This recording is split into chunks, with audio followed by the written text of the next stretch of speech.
Praise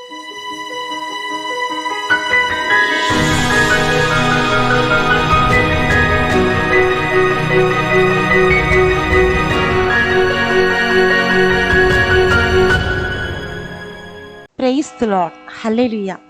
Jesus morning. మీరంతా బాగున్నారా? యేసయ్య ప్రేమలో, ఆయన కృపలో వర్ధిల్లుచున్నారా? అవును, మనం యేసయ్య ప్రేమలో వర్ధిల్లుచున్నాము. దేవునికి నిండు స్తోత్రాలు. పరిశుద్ధ గ్రంథం నుంచి దేవుని వాగ్దానాన్ని స్వతంత్రించుకుందాం. ఈరోజు తండ్రి వాగ్దానము. తన మహాప్రేమ చేత మనలను క్రీస్తుతో కూడా బ్రతికించెను. ఆమేన్. పునీత పౌలు గారు ఎఫెసీలకు రాసిన లేఖ 2వ అధ్యాయము 4వ వాక్యము. ఈరోజు ఈ వాగ్దానం మనందరి జీవితాల్లో నెరవేరునుగాక.